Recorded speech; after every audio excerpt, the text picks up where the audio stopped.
Un baromètre social, c'est un outil que nous utilisons en ressources humaines afin d'avoir une photographie du climat social au sein d'un organisme, et en l'occurrence de l'Agence de la biomédecine.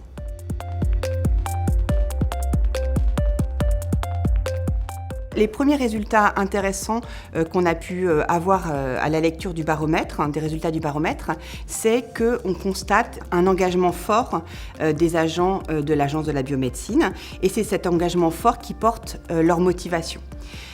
Par exemple, on a des résultats vraiment très importants sur le fait que les agents répondants à 98% nous ont indiqué qu'ils exerçaient des tâches intéressantes. Le deuxième point qu'on a pu constater à la lecture des résultats, c'est que c'est une agence où il fait bon vivre. Donc les conditions matérielles sont effectivement plébiscitées, puisqu'on a plus de 95% des répondants qui sont très satisfaits de leurs conditions matérielles, locaux, informatiques. Les agents disposent des bonnes conditions, on va dire, psychiques de travail.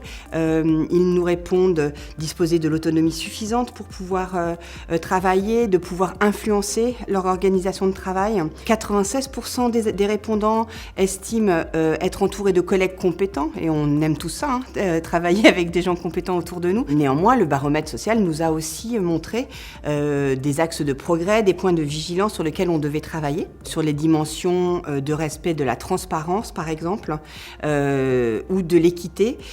Certains agents ont pu trouver qu'il y avait des progrès à faire, et ça rejoint plus globalement des efforts à faire en termes de communication interne au sein de l'agence, et notamment de communiquer davantage sur les changements organisationnels. Et puis le deuxième élément d'attention qui est issu de ce baromètre social, c'est l'équilibre vie privée-vie professionnelle. On a constaté à la lecture du baromètre que 56% des agents consultaient leur messagerie en dehors des horaires de travail. Et ça, c'est une alerte qui nous demande à être vigilants.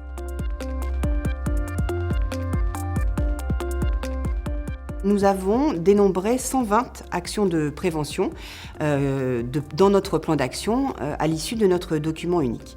Alors ce sont des actions qui sont de nature très diverse. Nous avons mis en place un certain nombre de formations, notamment des formations à la déconnexion pour aider les agents à mieux gérer leurs horaires et respecter leur équilibre vie professionnelle, vie privée. Ça, ce sont un certain nombre de petites actions qui ont tout leur intérêt et toute leur nécessité pour prévenir les risques psychosociaux, mais on a également des actions de plus grande ampleur. Par exemple, nous allons mener en 2023 une évaluation de notre organisation en télétravail.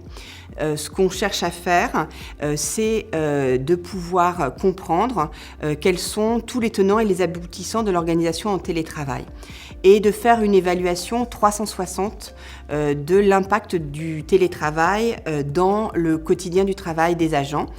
Que ce soit donc dans l'énorme intérêt que représente le télétravail dans l'équilibre vie professionnelle et vie privée, mais également l'impact que peut avoir le télétravail dans la vie du collectif, dans la capacité d'innovation d'un organisme.